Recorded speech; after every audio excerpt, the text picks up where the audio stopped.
Hello.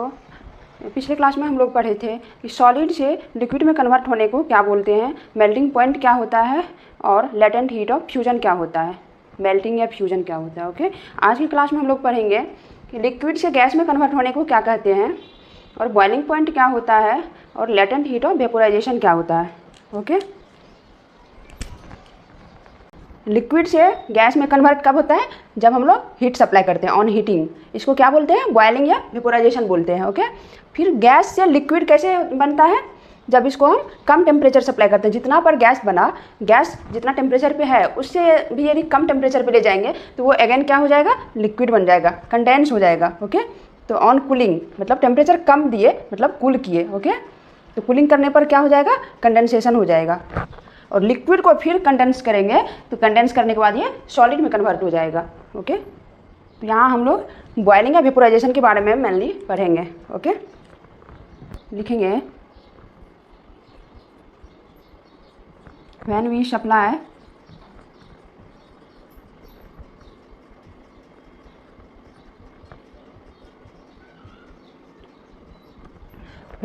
heat energy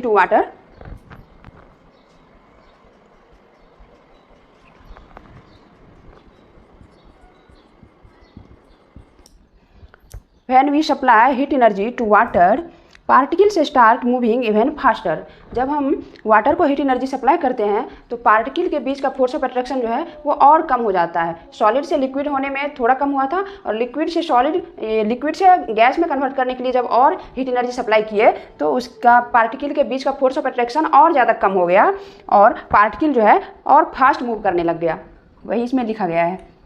फिर next point है, at a certain temperature a point is reached when the particles have enough energy to break forces of attraction of each other। Temperature supply करते करते एक ऐसा certain point आता है, एक ऐसा पॉइंट आता है जहाँ पे पार्टिकल के पास जो होता है इनफ एनर्जी मिल जाता है और पार्टिकल एक दूसरे से फोर्स ऑफ अट्रैक्शन बिल्कुल ओवरकम करके वो अलग हो जाता है। फोर्स ऑफ अट्रैक्शन यानी कि उसके बीच का जो बॉन्ड होता है ना उसको ब्रेक कर देता है और वो टूट जाता है। फोर्स ऑफ अट्रैक्शन उसका ब्रेक हो जाता है और पार्टिकल अलग अलग हो जाता है एक दूसरे से।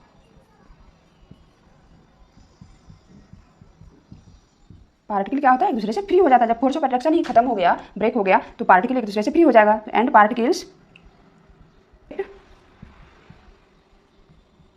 Free from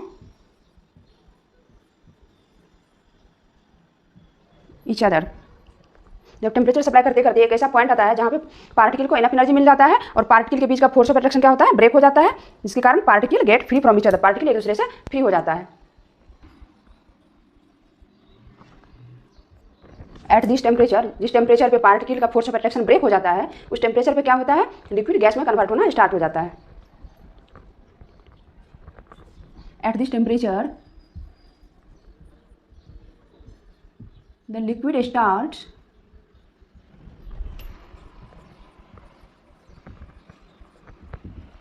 changing into gas. Okay, उस टेम्परेचर पे क्या होता है? जिस टेम्परेचर पे टेम्परेचर सप्लाई करते करते एक ऐसा पॉइंट आता है, एक ऐसा सर्टेन टेम्परेचर होता है जिसपे पार्टिकल के बीच का फोर्स ऑफ अट्रैक्शन बिल्कुल भी ब्रेक हो जाता है और पार्टिकल एक दूसरे से फ्री हो जाता है। उस टेम्परेचर पे क्या होता है? लिक्विड स्टार्ट हो जाता है, गैस में चेंज होना स्टार्ट हो जाता है। ओके, लिक्विड गैस में चेंज होना स्टार्ट हो जाता है उस टेम्परेचर पे। अब नेक्स्ट हम लोग देखेंगे बॉइलिंग पॉइंट, क्योंकि लिक्विड से गैस में कन्वर्ट कब होता है? जब लिक्विड बॉयल होता है तो वो वेपोराइज होने लगता है, उसी को तो गैस बोलते हैं ना। नेक्स्ट देखेंगे हम लोग बॉइलिंग पॉइंट, जिसको शॉर्ट में हम लोग बीपी बोलते हैं।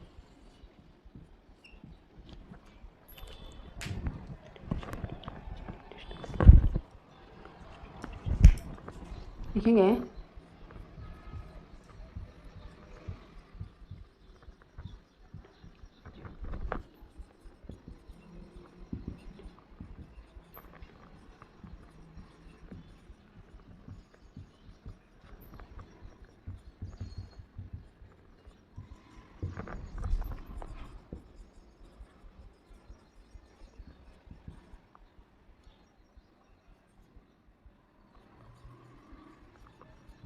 Start boiling at the atmospheric pressure.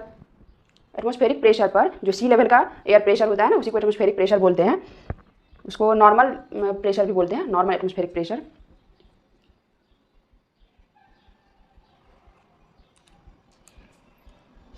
The temperature at which a liquid starts boiling at the atmospheric pressure, उसी को क्या बोलेंगे, बॉइलिंग पॉइंट बोलेंगे। Okay,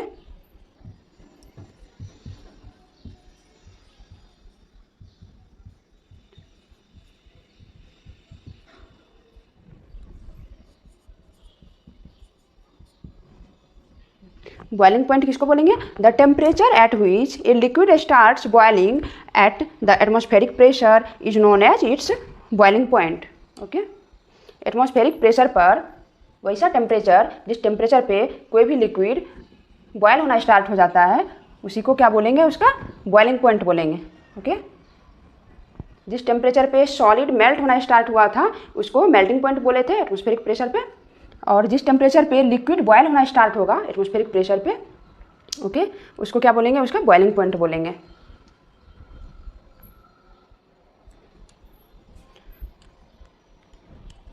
boiling point of water कितना होता है,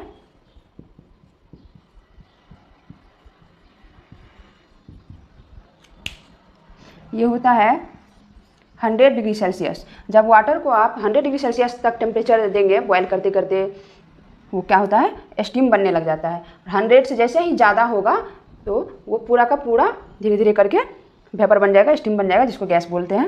ओके, तो boiling point of water 100 degree Celsius. यदि केल्विन में पूछेगा तो इसी में 273.15 ऐड कर देंगे, 273 भी ऐड कर सकते हैं यदि राउंडिंग ऑफ करके बताएं तो इसको केल्विन में कैसे करेंगे,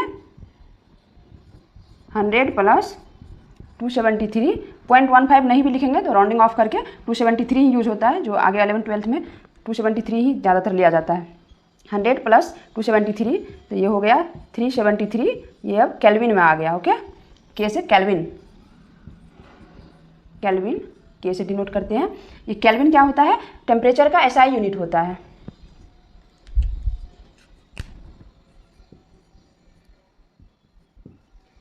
एसआई यूनिट ऑफ टेम्परेचर क्या होता है, केल्विन होता है।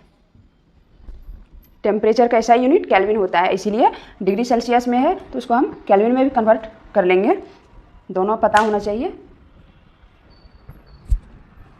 हीट ऑफ वेपोराइजेशन, जब लिक्विड से गैस में कन्वर्ट करते हैं तो जब तक पूरा लिक्विड गैस में कन्वर्ट नहीं हो जाता है तब तक उसका वाटर का या कोई भी लिक्विड ले लीजिए, उसका जो टेम्परेचर होता है वो इंक्रीज नहीं करता है। आखिर वो कहाँ जाता है, तो वो इसके फोर्स ऑफ अट्रैक्शन को ओवरकम करने में, ब्रेक करने में यूज हो जाता है, जिसको क्या बोलते हैं, लैटेंट हीट ऑफ वेपोराइजेशन। वो छुपा हुआ हीट को ही लैटेंट हीट ऑफ वेपोराइजेशन बोलते हैं। Okay, heat energy require to change 1 kilogram of liquid into gas, 1 kilogram liquid को गैस में चेंज करने के लिए जो हीट एनर्जी रिक्वायर होता है, जिस रिक्वायर मतलब ज़रूरत होना, at atmospheric pressure, atmospheric pressure पर जो 1 atm होता है सी लेवल पे atmospheric pressure, at its boiling point, उसके बॉइलिंग पॉइंट पर, okay, is known as latent heat of vaporization, LV, यहाँ LF लिख दिए, सॉरी।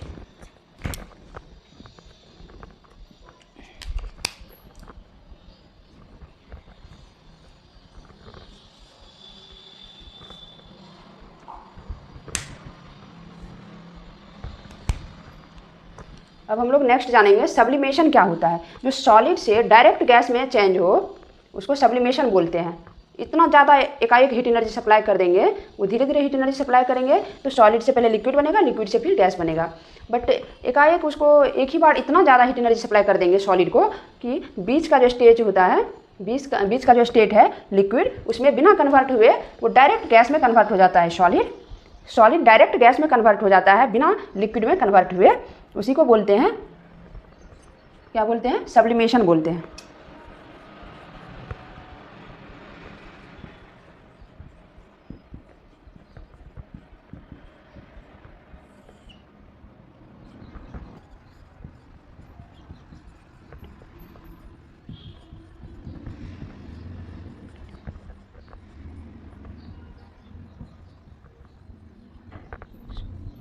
इस change of state directly from solid to gas, solid से डायरेक्ट गैस में convert हो जाता है state.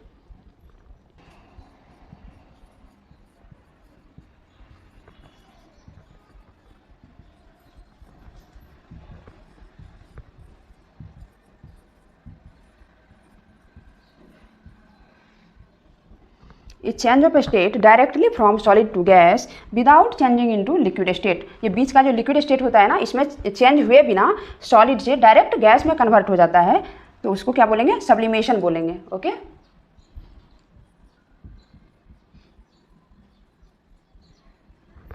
Is known as sublimation. बहुत ज़्यादा हीट एनर्जी सप्लाई कर देंगे एक ही बार, तो सॉलिड से डायरेक्ट गैस में कन्वर्ट हो जाएगा बिना लिक्विड में चेंज हुए। बीच का स्टेट है ना लिक्विड, वो लिक्विड में चेंज नहीं होकर डायरेक्ट गैस में चेंज हो जाता है सॉलिड, उसी को सब्लिमेशन बोलते हैं।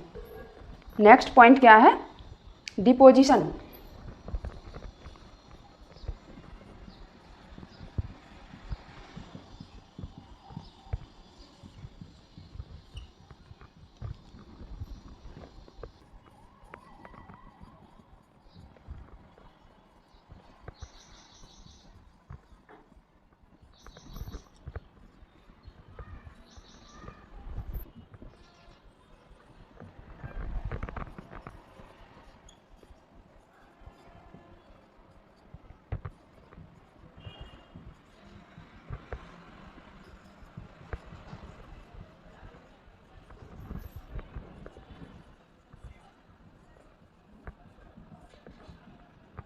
ओके, डिपोजिशन क्या होता है?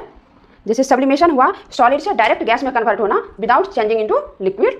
ओके, उसी तरह डिपोजिशन हो गया, गैस से डायरेक्ट सॉलिड में कन्वर्ट होना without changing into liquid. Okay, ये भी लिक्विड में चेंज नहीं होता है, डायरेक्ट उसको इतना कम हीट सप्लाई करता है, मतलब उसको इतना ज़्यादा कूल करता है, हीट सप्लाई नहीं होता है, इतना ज़्यादा कूल कर देता है कि एकाएक जो है गैस क्या होता है, डायरेक्ट सॉलिड में कन्वर्ट हो जाता है। वो बीच का जो स्टेट होता है लिक्विड, इसमें बिना कन्वर्ट हुए गैस डायरेक्ट सॉलिड में कन्वर्ट हो जाता है, उसी को क्या बोलते हैं? डिपोजिशन बोलते हैं।